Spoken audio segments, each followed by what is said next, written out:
E a gente começa nesse clima, Talismã, Flávio Prado, Celso Cardoso e você do outro lado da telinha, ou você que está aqui na Avenida Paulista e veio falar com a gente. Boa noite. A rodada foi realmente cheia de talismãs. Ontem no Morumbi, após uma expulsão boba do Diego Souza, ainda no primeiro tempo, o técnico Diego Aguirre tirou mais uma vez o Trellis do banco de reservas e o atacante, assim como tinha feito contra o Sport, contra o Vasco, salvou o São Paulo contra o Fluminense. Acompanhe como foi esse duelo na narração de Vinícius Rodrigues. Chegou no Diego Souza, a torcida se assustou ali.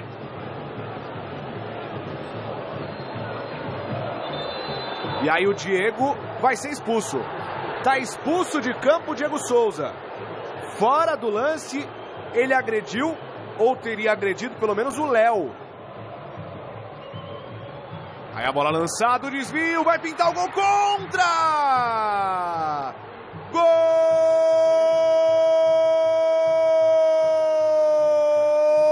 do Fluminense! Regis, olha o drible do Regis! E aí ele perdeu a frente para Ayrton Lucas. Categoria do número 33 do São Paulo, que ganha na força para o Trellis, está lá! Gol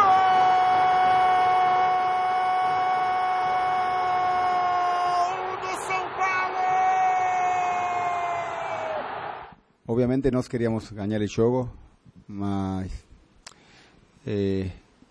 eu tenho que lamentar que não ganhamos. Mas tuvo una incidencia absolutamente fuera de lo normal que marcó el juego. Nos ficamos 60 minutos con un jugador a menos y fue un error absoluto, total de juiz. Entonces, a partir de ahí, el empate fue bueno. Mas eso es inacreditable. Estamos definiendo decisiones cada juego, estamos en la cima de la tabla, no puede cometer un error de ese índole, porque el juiz apitó una cosa que no existió. Entonces ahí el responsable principal de que no ganamos fue esa decisión errada y descalifica al juiz. A partir de ahí el time luchó, el time tuvo corazón, tuvo identidad, gosté, pero no puede acontecer eso porque no es justo cuando todos trabajamos, todos damos el máximo para ganar los juegos, mas un error de esa índole afecta todo lo que es el juego. Un punto que acho que no final va a valer muito. Grande noite para você que acompanha o Gazeta Esportiva. Não, acho que o árbitro pode até ter sido rigoroso, mas já vi situações menos graves também com expulsão. Então, se o árbitro desse um amarelo para o Diego Souza, talvez ninguém fosse até reclamar, ok. Mas já vi situações, eu me lembro até no jogo São Paulo e Corinthians pela Libertadores, o Emerson só deu um totozinho, assim, com o pé, foi expulso. O jogador de futebol se enfiar na cabeça que mesmo o gesto, a intenção de, mesmo não atingindo, é agressão. E isso é passível de cartão vermelho. Pronto. Isso, olha lá, deixou o braço. O Diego Souza não é nenhum menino. Ele não é um garoto. Então ele precisa ter a noção do risco que ele corre ao ter uma atitude intempestiva como essa. O árbitro poderia ter dado amarelo, ok, ninguém ia reclamar muito, mas deu vermelho e também está na conta. Faz parte do jogo. Então atribuir ao árbitro o resultado, sabe, eu acho que é chorar demais. E cada vez que você passa a mão na cabeça de um jogador que tem um comportamento como esse publicamente, você está correndo o risco dele. Aliás, o próprio Diego Souza, que fez algo parecido na Copa Sul-Americana. Sul-Americana, se me falha a memória, no jogo contra o time argentino, exatamente isso. Depois do jogo. Quer dizer, tem que colocar a cabeça no lugar. Se quer ser vencedor, tem que manter o equilíbrio emocional. Não adianta perder o equilíbrio, perder a razão e depois colocar na conta do árbitro. Pelas circunstâncias, foi um ótimo resultado para o São Paulo. Boa noite, Flávio. Boa noite, Celso, Michel, amigos do Gazeta Esportiva. O Diego Souza foi juvenil. Se é um menino, tudo bem, mas é juvenil. Mas sabe o que é isso? É querer achar que é demais. É igual o Felipe Melo. Eu sou demais, eu vou me impor, tá pensando o quê? Aqui mando eu e tal. E se ferra. Sabe, isso aí o cara precisa... Isso não é para qualquer um. Essa coisa de se impor não é para qualquer um, não é de qualquer jeito. Então, foi um juvenilzaço, quase colocou o São Paulo a perder. E também fica muito claro que os times que estão na frente, eles não são tão melhores do que os outros. O Fluminense está devendo para todo mundo, não tem patrocinador, não estava com os 2 melhores jogadores. E, no entanto, engrossou pra caramba o jogo. Lembrou o Palmeiras e Cerro, quando o Cerro... O Cerro é 1% da folha de pagamento do Palmeiras. Aí perdeu um jogador e deu aquele sufoco no Palmeiras, mostrando que a diferença é muito pequena. A diferença desse time de um para o outro é salário só. Os caras ganham muito e fazem pouco. Então, aquela história do... Se é para ter um futebol tão pequeno, não precisa pagar tanto, né? Baixa a bola. E olha que eu sou super favorável que o jogador ganhe muito dinheiro, tem que ganhar mesmo porque eles atraem público. Então, quem atrai, quem é uma atração, né? E o dinheiro tem que ficar com o jogador, não com cartola. Mas foi um lance absolutamente juvenil do Diego Souza. E o São Paulo se virou bem na base da raça, na base da pegada, porque faltou futebol ontem. Aliás, os 3 últimos jogos do São Paulo teve tudo, menos futebol bem jogado. Contra o Paraná foi assim, contra o Ceará foi assim, e ontem foi assim. Descolou bom ficar esperto, hein? Descolou um ponto contra um time ruim. Em casa, pode fazer falta esses 2 pontos que ficaram pelo caminho. E a gente já fez aquela projeção dos 5 jogos do São Paulo, que incluía só o Paraná e o Atlético Mineiro fora. E me lembro que acho que o São Paulo faz desses 5 jogos 13 pontos. Então não vai mais fazer. Perdeu um ponto lá no Paraná e perdeu um ponto em casa diante do Fluminense. 2, né? 2, desculpa, é verdade. Perdeu já 4. 4 pontos, exatamente. Bom, em Chapecó, outro talismã apareceu. Ex-jogador da Chapecoense, Yoran, foi fundamental nos 2 gols palmeirenses na vitória do Verdão fora de casa. O Palmeiras foi até a Arena Condá e saiu na frente com esse gol de Johan. Já no segundo tempo, Borja ampliou a vitória dos paulistas. Os donos da casa conseguiram diminuir depois que Rafael Thierry subiu mais alto que a zaga palmeirense e cabeceou para o fundo do gol. Mas ficou nisso. Chapecoense 1, Palmeiras 2. Fomos bem pelo resultado, mas não foi um jogo, nem o campo permitia que tivesse um jogo tão mais bonito do que foi. Mas conseguimos um resultado, continuamos brigando por posições no Campeonato Brasileiro e nos outros campeonatos. Hoje, mais do que qualquer outro dia, tínhamos que fazer por revezamento. Tínhamos que nos lembrar de que tem alguns atletas que jogaram 100 minutos no jogo de quinta-feira e que não tinham condições. E o campo hoje também não permitia uma situação melhor para eles. Bom, Palmeiras está conseguindo resultados, né, Flávio? Venceu, quer dizer, contra o Cerro perdeu, né, mas avançou. Contra a Chapecoense conseguiu a vitória fora de casa. O Filipão já disse que vai colocar também um time alternativo no clássico, reserva. Pois é, acho que faz parte do processo. Isso não tenho nada contra, mas eu não gosto dessa frescura de alterar. É baba, é reserva, é reserveira. O Palmeiras é pior que não é nem baba, porque ele tem um elenco bom, com jogadores do mesmo nível. O treinador que falou. Se o treinador falou, eu vou ficar inventando palavrinhas suaves. Vai jogar com a reserveira, com a babaiada, com outro time. Mas, de qualquer forma, o Palmeiras está conseguindo resultado. Não está jogando grande futebol, mas está conseguindo resultado. Vem crescendo, vai ganhando moral. E ontem a gente fazia a conta no Mesa Redonda. O Palmeiras tem o Atlético Paranaense no meio de semana aqui em São Paulo. Jogo bem ganhável. E no final de semana o Clássico contra o Corinthians, onde ele, Palmeiras, é favorito. Então o Palmeiras, se ganhasse os 2 jogos, ele vai a 46. 46 é a pontuação do São Paulo hoje. São Paulo pega o Atlético Mineiro em Atlético Mineiro. Jogo perdível. E tem o Bahia no sábado, que é um jogo ganhável. Mas vai precisar jogar mais do que vem jogando. Que o Bahia é melhor que o Ceará, é melhor que o Fluminense, melhor que o Paraná. Embora seja ruim também, né? Então, aquilo que parecia uma coisa tão distante, né? O São Paulo estava tão longe do Palmeiras, o Palmeiras já está vendo o São Paulo. E já apareceu no retrovisor. O Flamengo é que vacilou muito ontem, né? Perdendo aquele jogo pro Ceará, senão ele também estaria colado. E o Inter trouxe um bom ponto de Minas. Só que o Inter tem o Flamengo em Inter e no final de semana o Clássico contra o Grêmio. Os 2 melhores times, o melhor time do Brasil é o Grêmio, né? O Palmeiras vem com uma boa campanha, mas joga feio, mas tem um elenco muito bom. São os dois, estão com 40 pontos. Vai ter um Grêmio e Santos e aí para daqui não a pouco. dizer que Grêmio a e gente só Santos tem... e depois... O Grêmio joga com o Santos em Santos e com o Internacional no final de E semana. para não dizer que a gente só tem jogo ruim no Campeonato Brasileiro, não, a maioria é. Né? Não Mas adianta a semana gente... tá boa, é. Mas, por exemplo, Inter e Cruzeiro foi 0-0, mas achei um jogo interessante, com vários times criando oportunidades e tal. O problema é que a gente não vê os times com capacidade de criação. Criar uma chance é uma coisa de outro mundo. E Inter e Cruzeiro, apesar do 0-0... Filosofia dos técnicos. Jogar primeiro, vamos... Aí foi interessante do ponto de vista de finalização. A filosofia no futebol é o seguinte, aqui no Brasil. Vamos fazer o possível para não tomar gol. É isso aí. Só que o futebol foi criado para fazer gols. E aqui a filosofia é o oposto. Vamos tentar não tomar gol. Se a gente não tomar gol, já tá bom. Por quê? E por que funciona isso? Porque o técnico sabe que se ele fizer um esquema mais ofensivo e perder jogo, tchau, a casa vai cair. Ó, deixa eu falar uma coisa. E o Palmeiras é favorito contra o Corinthians jogando com os reservas, que o Filipão falou que vai com o time reserva. Sim, tá com mais moral. Mas também o time reserva do Palmeiras, mamma mia, né?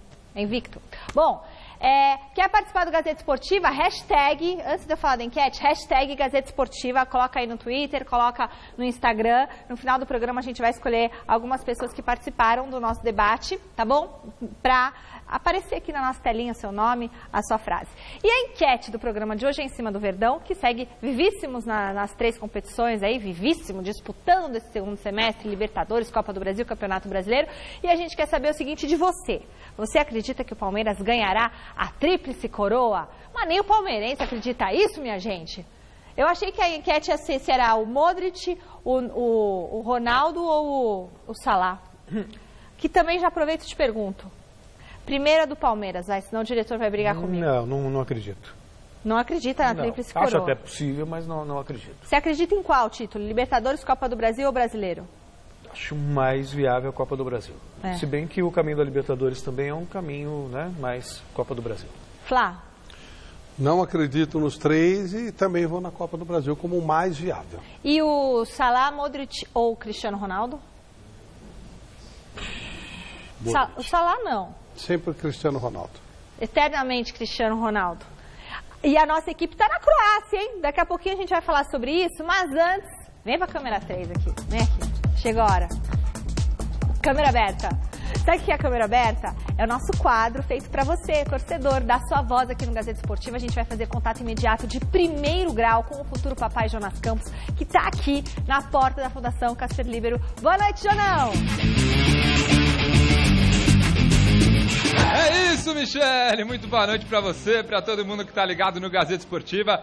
Mais um dia de câmera aberta aqui em frente ao nosso prédio da Fundação Casper Líbero. Segunda, quarta e sexta, dia de câmera aberta no Gazeta Esportivo. Contato de perto com os nossos telespectadores.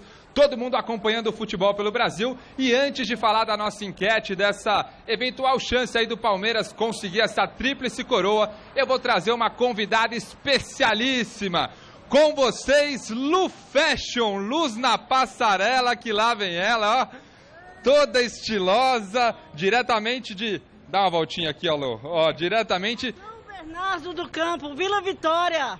São Bernardo. A história da Lu Fashion é o seguinte, Michele. Ela veio aqui na semana passada para tentar participar aqui da nossa câmera aberta.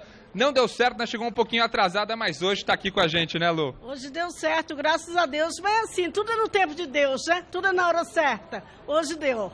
Participando do Gazeta Esportiva, foi tranquilo chegar aqui? 3 ônibus para chegar até aqui? 3, mas valeu a pena. Gazeta é Gazeta, o resto é resto. E esse estilão aí em homenagem a quem? A Seleção Brasileira, ao Palmeiras? Não, na realidade eu sou São Paulino, inclusive semana passada vim tricolor. Mas hoje eu vim aleatório, vim resolver os BOs também, acabei chegando aqui. Mas próxima vez virei de São Paulina, tricolor. Hoje eu tô toda colorida, né? Tudo combinando e é isso. Lu Fashion, hein? E ó, aproveitando a nossa enquete hoje do Gazeta Esportiva, você é São Paulina, mas pode responder a nossa enquete, né, para todos. O Palmeiras tem chance de ganhar a tríplice coroa? Na Copa do Brasil está na semifinal contra o Cruzeiro, Libertadores quartas de final contra o Colo-Colo e no Brasileiro é 5º colocado no momento. Moço, 3 títulos são impossíveis, né? É um campeonato muito longo, tem gente que se machuca, tem gente que... Sem chance, 3 títulos não dá, sem chance. E imagino que para você o Campeonato Brasileiro já tem dono, né? Claro, com certeza, é do São Paulo. São Paulo vai repetir 2006, 2007, 2008, 2018, 2019, 2018. Com certeza será do São Paulo, se Deus quiser. Em nome de Jesus, esse título de 2018 será do São Paulo. Eu creio. É isso, Michele. Lu Fashion bastante confiante com o tricolor. Não quer saber de tríplice coroa do Palmeiras, não. Nada de Palmeiras, né? Imagina, nada de Palmeiras. Apesar que, se eu não fosse São Paulino, com certeza seria palmeirense. Que os dois últimos aí de São Paulo eu não gosto. Mas é isso, com certeza São Paulo, estou confiante, estou mais feliz que pinto no lixo e está participando aqui do programa da Gazeta. E é isso.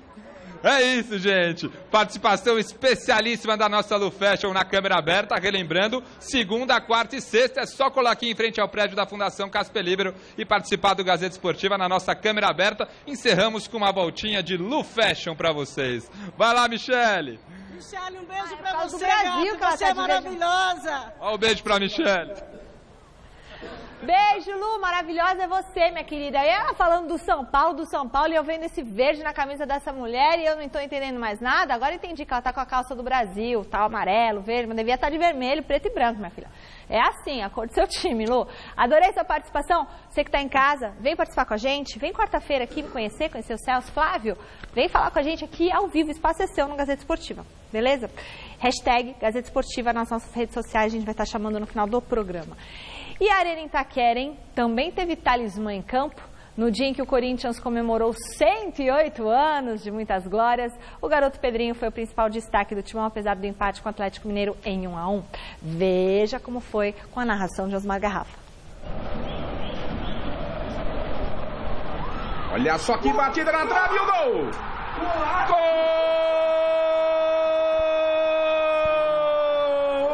Gol do Corinthians! Pedrinho, agora Corinthians 1, Galo 0. Levantamento para dentro da área, olha o toque, olha o Ricardo Oliveira. O árbitro vai dar pênalti, hein? O árbitro dá pênalti pro Galo. Fábio Santos deu uma paradinha, correu, bateu, é gol! Gol do Atlético! Fábio Santos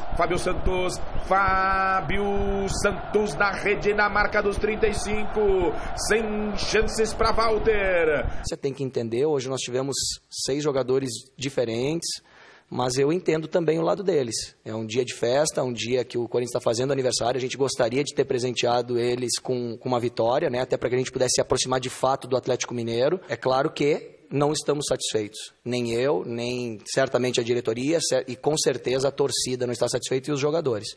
Então, assim, eu faço o meu melhor ali no clube, diariamente, estudo o adversário, treinamos dentro do tempo que a gente tem para treinar. Tudo que eu poderia fazer de melhor está sendo feito. Então, com o time que o Corinthians tem, né, jogando desfalcado, contra um... O Atlético já foi aspirante ao título, hoje não é mais. Não, ele está em 7º, mas muito longe. É, né? Muito longe. 35 pontos, acho. Não pois tá 10, 11 pontos atrás. São Paulo tem agora, 46. Tudo bem, eu até compreendo tudo isso que disse o Osmar Loss, mas uma coisa eu não compreendo. Quer dizer, para que manter Gabriel e Ralf juntos até o final do jogo, se você de repente precisa da vitória? Porque diante das circunstâncias, manter 2 volantes, que a gente sabe que não funciona. Não jogadores com a característica do Gabriel e do Ralf, que são... se você tem um só, ou o Ralf ou o Gabriel, tudo bem, mas os 2...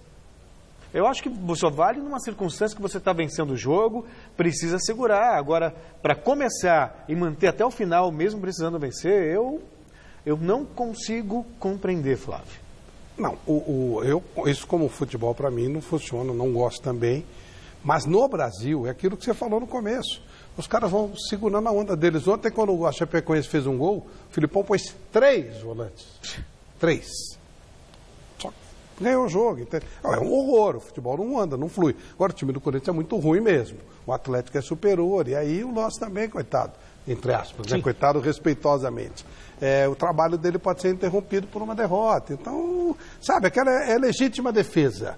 O futebol não vai andar. Enquanto não se parar para conversar, se discutir, se criar situações de jogo, criar uma liga, uma coisa mais decente, vai ser isso. O cara tá defendendo o trabalho dele. Mas realmente é feio. É feio e imagina o Palmeiras com 3 volantes, que o time que o Palmeiras tem, né? Mas é o que está sendo. O único time que joga futebol no Brasil efetivamente é o Grêmio. Só. Que é a herança do Roger, o Renato soube trabalhar bem o grupo. O Flamengo jogou em determinado momento, né? Que é o que o Roger estava querendo implantar no Palmeiras e que ficou para trás. Aí você vai dizer, o Palmeiras está ganhando agora? Tá. Depende do que você queira. Quer resultado? Resultado está tendo. Corrida de São Silvestre está aberta a inscrição. Corre lá no site gazetesportiva.com, senão vai ficar sem vaga e vai ficar chorando.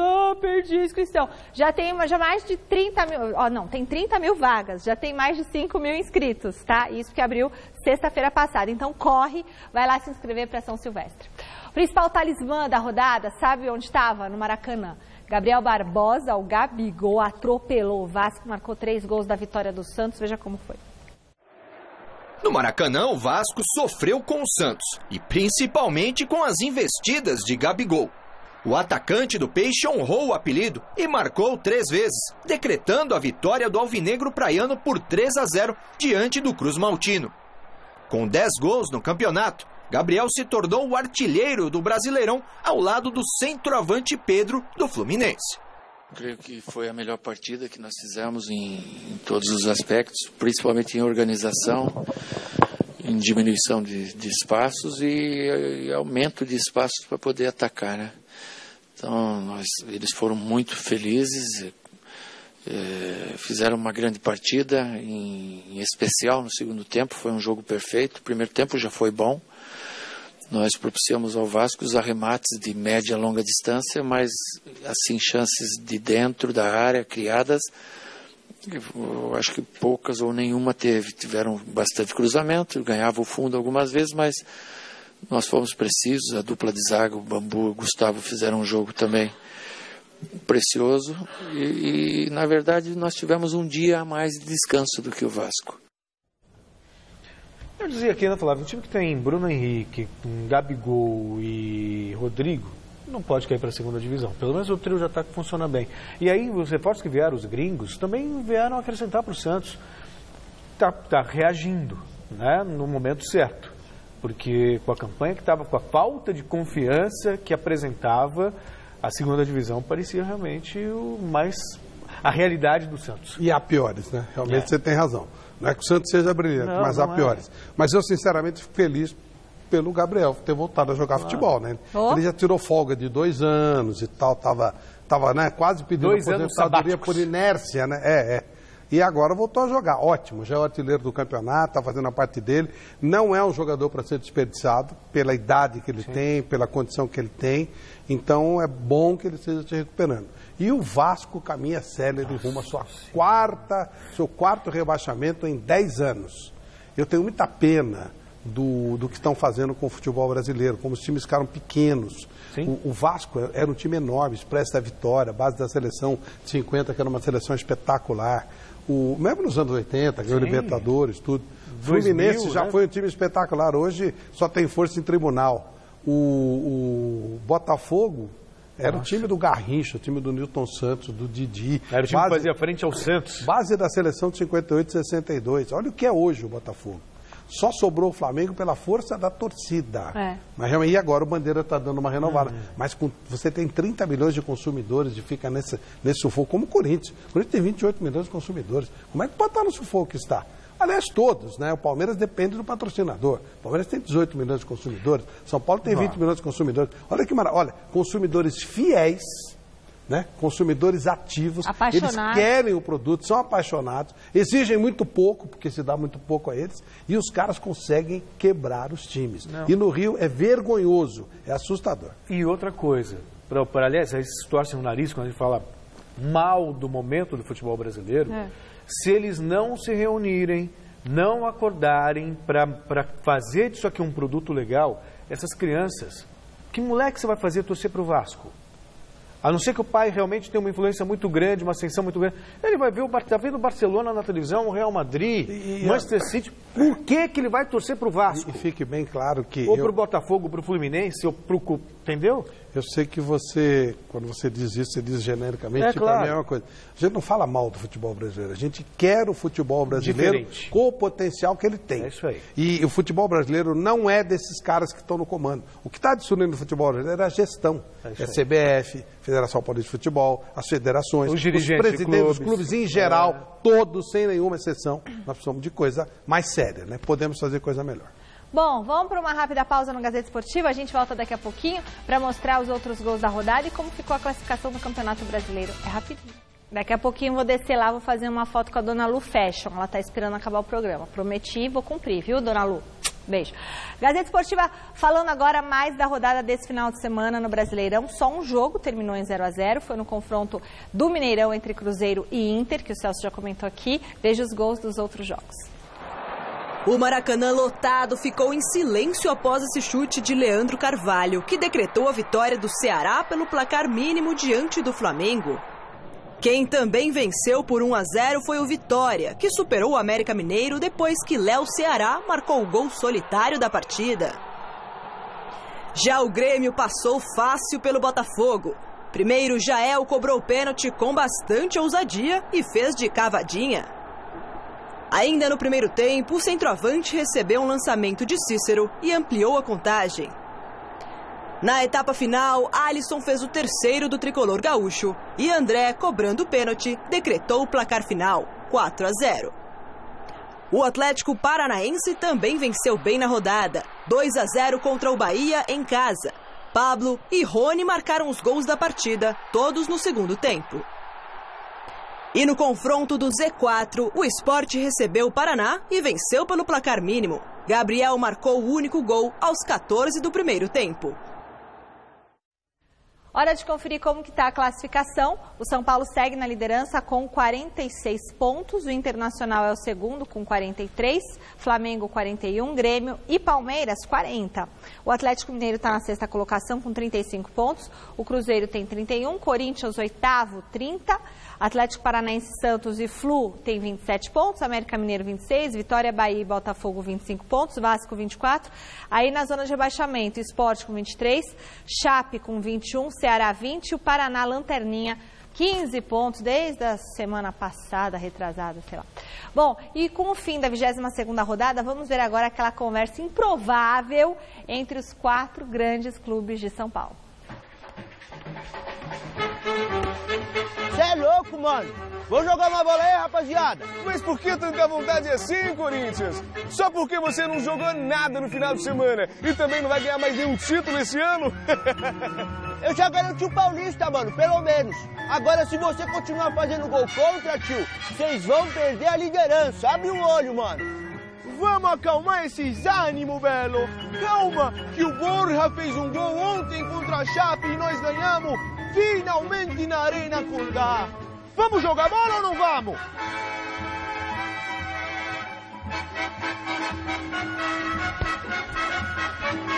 Aqui é Gabigol! Vou cruzar! Aqui é Roger! Aqui é Roger!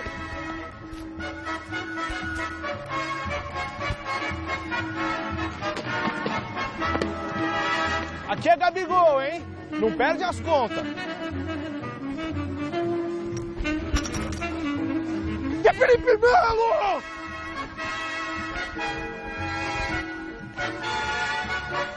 Aqui é Gabigol! Anota a placa.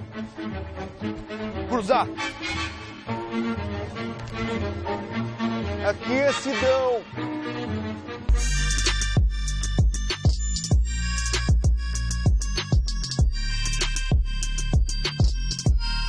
E a pergunta do dia é: no jogo São Paulo e Fluminense, o Sidão frangou? Ou foi falha do Anderson Martins e gol do Fluminense?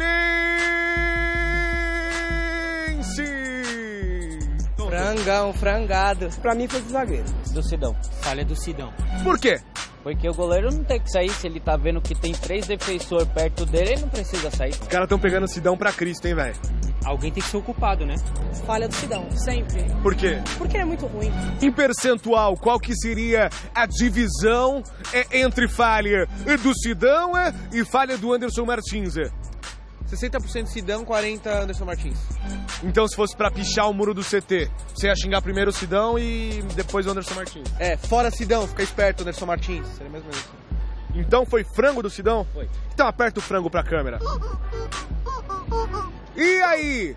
Foi frango do Sidão ou foi falha do Anderson Martins? Meus queridos companheiros do Gazeta Esportiva, voltamos aos estúdios! Ei, Vini. Bom, atenção. Aberta a votação do Troféu Mesa Redonda 2018. Como assim? Já, gente. Já é Natal, já tem troféu, 15ª edição, o Oscar do futebol brasileiro. E você? Será debutante, hein? Debutante. Troféu Mesa Redonda. Será que eu vou te vestir de cor-de-rosa, acho? Celso dançará valsa comigo. O Celso?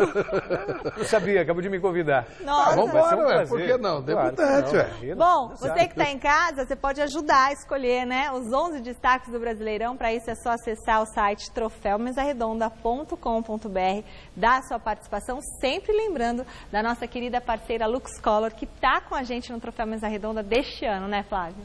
Sim, uma maravilha, querida Lux Color. E você sabe, né, o Oscar do futebol brasileiro é ambicionado por todos e para a gente é uma honra muito grande esse grande evento que a Gazeta promove todo ano. Vai ser muito bom! E a gente está indo para o break comercial, mas atenção, você e eu, São Paulo, Grande São Paulo, CNH suspensa, caçada, estourou a pontuação, Titânio Soluções, resolve para nós, veja esse recado.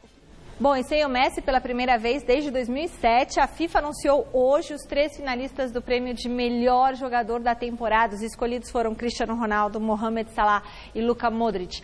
CR7 briga pela 6ª premiação, tem como trunfo a conquista da Champions, sendo o artilheiro da competição. Também fez uma Copa do Mundo maravilhosa. O Modric teve um papel relevante na conquista do Real Madrid, além de ter conduzido a Croácia à final da Copa, sendo eleito o melhor jogador do torneio.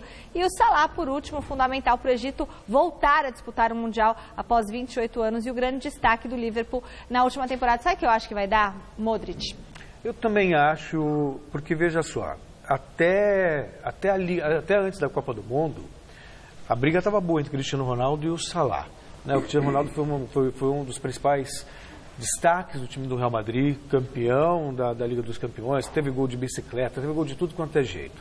O Salah também fazia uma temporada fantástica. Até se machucar no jogo contra o próprio Real Madrid. Suárez, foi o Sérgio Ramos. Sérgio Ramos. E depois, na Copa do Mundo, não conseguiu brilhar como se esperava. O Cristiano Ronaldo também teve uma situação razoável. Aí o Modric, ele tinha uma temporada regular. Só que na Copa do Mundo ele ganhou o prêmio, então eu acho que isso pode fazer diferença, eu acho que pode dar Modric. Mas aí seria uma coisa daqueles exotismos, né? Tipo Cannavaro, isso, Kaká, em 2006. umas coisas meio estranhas, meio fora do padrão, né? Jogadores bons, claro, mas que não tem nível para ganhar um prêmio desse nível.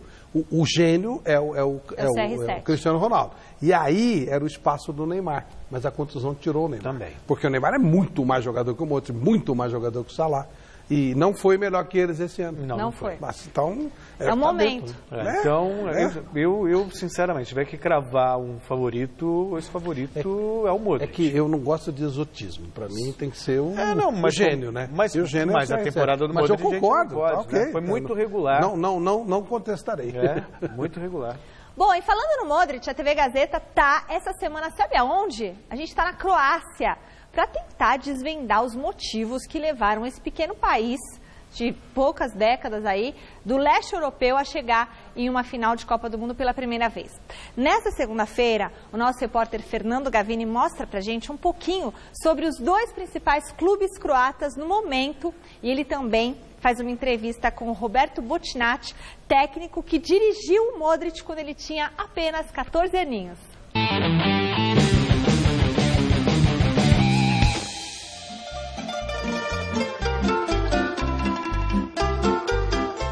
Depois das viagens para a Bélgica e Suíça antes da Copa do Mundo, o outro lado da bola agora está na Croácia. País independente há apenas 27 anos, que foi a sensação do Mundial da Rússia ao chegar ao vice-campeonato, superando o feito de 2 décadas antes, quando Šuker e companhia levaram a seleção croata ao 3º lugar. A minha missão e a do repórter Marcelo Baseggio, do GazettaEsportiva.com, é mostrar como esse país, que há 2 décadas estava em guerra para se separar da Iugoslávia, se transformou tão rapidamente numa força esportiva, especialmente no futebol. E como a gente gosta de desafios, vamos atrás de um bem grande. Pois é, a ideia é tentar encontrar a presidente da Croácia, Kolinda Grabar-Kitarović, que ficou famosa durante a Copa do Mundo. E quem sabe, conseguir entrevistá-la. A primeira tentativa será aqui no estádio Maksimir. O time da presidente, time de coração da presidenta, o Rijeka, vai enfrentar o Dinamo Zagreb, principal time do país. O duelo vale a liderança do campeonato croata. Será que ela vai estar por aqui? Não foi dessa vez. Apesar de fanática por futebol, a presidente Kolinda preferiu não prestigiar o Rijeka no clássico, mas certamente gostou do resultado. Empate de 1-1 fora de casa contra o atual líder e maior potência do futebol local. Eles têm dinheiro para comprar, para adquirir jogadores, então eles ficaram 10 anos sendo campeão direto e a nossa equipe Rijeka foi campeão há 2 temporadas atrás. O valor obtido pelo Dinamo Zagreb com as transferências neste último verão foi de 39 milhões de euros, equivalente a mais de 180 milhões de reais. Atualmente, defende as cores do Dinamo o único jogador que esteve na Copa da Rússia e que ainda joga na Croácia, o goleiro Dominik Livakovic. Livakovic é nascido em Zadar, mesma cidade de Luka Modric. Aos 23 anos, o goleiro sonha com saltos maiores na carreira. Quer seguir os passos dos seus 22 companheiros de seleção e jogar fora do país. Sigurno da mi je san, to mi je jedan od najvećih snova će biti to kad budem prvi golman reprezentacije, ako budem, daj Bože.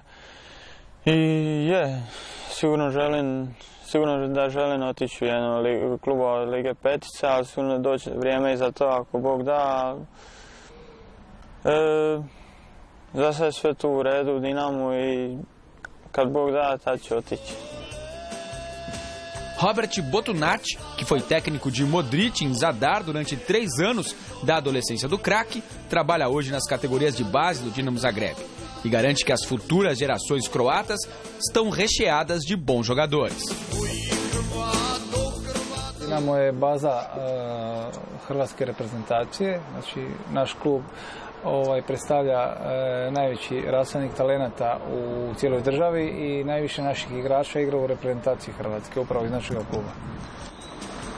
Depois de Zagreb, o outro lado da bola continua na Croácia. A próxima parada será em Rijeka, cidade onde nasceu a presidente Kolinda Grabar-Kitarović e onde joga o brasileiro Eber, eleito o melhor jogador da Liga Croata na última temporada.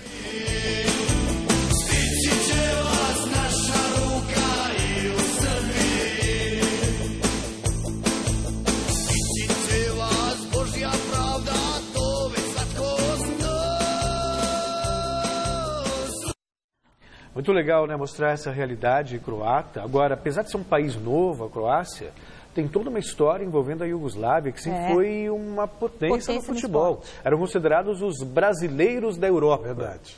Né, que envolvia a Sérvia, a Croácia, Montenegro. E desde a primeira Copa disputou, foi o primeiro time a eliminar o Brasil, aliás, eliminou em 30. Vocês viram que eu estava aqui no celular, falava com o professor Juan Carlos Osório. Acabou de acertar com a seleção do Paraguai. Você já postou. Legal, né? Só para falar o seguinte, você quer ver mais conteúdo especial disso daí? GazettaEsportiva.com/o outro lado da bola, tá lá. Tem várias outras matérias de bastidores, brasileiros que jogam lá, legal, os perrengues que a nossa equipe está passando lá na Croácia. E eles estão em busca de uma entrevista com a presidente Kolinda. Eu acho que eles vão conseguir. Será, meu? Eu acho que vão. Bota fé nesses moleques aí. Estão indo atrás da presidente. Os caras são feras. Vamos lá. E se ela perguntar de mim, diz que eu não quero mais saber. Não quer, né? A gente vai falar agora do líder São Paulo, que começa a semana se preparando para ir a BH, enfrentar o Atlético Mineiro, quarta-feira na Arena Independência. Reencontro do Aguirre com esse time. Silvestre esteve no CT da Barra Funda e mostra pra gente o dia. Que domingão ontem, hein, prof? Pontinho suado contra o Flu, precioso. Somado ao 0-0 do Internacional e a derrota do Flamengo, mantém o São Paulo na liderança com 3 de margem para o segundo colocado. Aguirre vai promover mudanças para a quarta contra o Galo em Minas. Diego Souza cumpre a automática pela cotovelada que só o juiz viu. Trellis reserva que recusou uma proposta da Europa quando entra a marca e já está escalado. Merecido. Eu sou feliz aqui no clube. Por mais que eu seja titular ou não seja titular, eu sou feliz com meus companheiros, com o meu grupo de trabalho. Então isso foi um fator importante para eu tomar a decisão de ficar. Boas novas à vista. Nenê retorna de suspensão. Jusilei, idem. Belos reforços. Problemas? Sim, como não? Os coadjuvantes Luana, Celessa, sub-20. Araruna e Carneiro com dores. Dos titulares, Bruno Pérez e Anderson Martins com desconforto muscular no refis. São dúvidas? Rodrigo Caio está complicado para voltar. Arboleda, convocado pelo Equador, é desfalque certo. O treinador talvez tenha problema para montar um miolo de zaga. Edmar, lateral de ofício, pode ser improvisado ao lado do Bruno Alves. Malandro, Aguirre sobe moleques da base. Entre eles os backs. Miguel, esse alemãozinho aí, e o Rodrigo, magrelão de futuro. São opções. Trabalharam nesta manhã entre os profissionais. A força do grupo, por mais que eles estejam chegando agora a treinar pouco tempo com nós, está ajudando. Por exemplo, um exemplo disso foi Luan. Quando a gente tem que usar Luan no Belo Horizonte contra Cruzeiro, muito difícil para ser o primeiro jogo dele, e o Luan fez um jogo muito bom. Beliscar pontos nesse meio de semana é fundamental, até porque o Inter, vice-líder, e o Fla, terceiro na tabela, se pegam em Porto Alegre. O importante é que a gente continue no primeiro lugar, uma diferença de 3 pontos é boa, então a gente agora, quarta-feira, tem um jogo difícil com o Atlético, mas a gente sabe que temos que tentar recuperar os pontos que a gente perdeu em casa. A gente volta a falar do Corinthians, que teve um final de semana pouco agradável. Depois de ceder o empate para o Atlético Mineiro no sábado à noite, o Timão ainda teve a lanchonete da Arena em Itaquera assaltada na madrugada do domingo. O Adriano Dolph tem as informações. Os jogadores que foram poupados no duelo do final de semana contra o Atlético Mineiro na Arena em Itaquera podem retornar à equipe titular neste meio de semana. São eles o goleiro Cássio, os zagueiros Henrique e Pedro Henrique, o volante Douglas e o meia Jadson. Mas tudo depende da decisão do técnico Osmar Loss, que ainda não divulgou a lista de relacionados para o confronto desta semana contra o Ceará, partida que vai ocorrer no estádio do Castelão. O jogo contra os cearenses, aliás, será o primeiro de uma série que pode definir o futuro do técnico Osmar Loss no clube. No final de semana, tem o Palmeiras fora de casa. E na outra semana, o Flamengo pela Copa do Brasil. Competição que o presidente do clube, André Sanches, já disse que é prioridade no Corinthians. Loss foi vaiado pela torcida após a substituição do atacante Romero no último sábado. Além disso, o aproveitamento de pontos à frente do comando técnico do clube não é dos melhores. Se dentro das 4 linhas o momento é de instabilidade, fora dela o Corinthians ainda foi obrigado a conviver com a informação de um assalto ocorrido na arena do clube pouco depois do encerramento da partida contra o Atlético Mineiro. Uma empresa que fornece lanches e refrigerantes durante os jogos do clube foi assaltada. 3 homens renderam cerca de 30 funcionários que foram amarrados e trancados em uma sala. Foram roubados diversos aparelhos, dinheiro e também celulares de membros dessa equipe que fornece alimentação ao clube. Um boletim de ocorrência foi elaborado no 9º Distrito Policial. As imagens das câmeras de segurança da arena estão auxiliando a investigação da Polícia Civil. A assessoria de imprensa do Corinthians informa que nenhum funcionário ficou ferido durante a operação. Do CT Joaquim Grava, Adriano Dolph, para a TV Gazeta. Vamos olhar o que o pessoal escreveu aí, que o pessoal mandou pela nossa hashtag Gazeta Esportiva nas redes sociais? Olha só, põe na tela, João Batista. Tá no ar, ó, o Jean de Barretos, grande Jean. Tá no ar o Gazeta Esportiva com a linda e maravilhosa apresentadora Michele Janela. Ai, amei, lindo, Jean. O Fábio Max Nossa Senhora, que sobrenome, @TV Fábio. Adoro câmera aberta. Já peguei muito ônibus nesse ponto em frente ao prédio da Gazeta. Hashtag Gazeta Esportiva. Valeu, Fábio. E o Evaldo Lopes.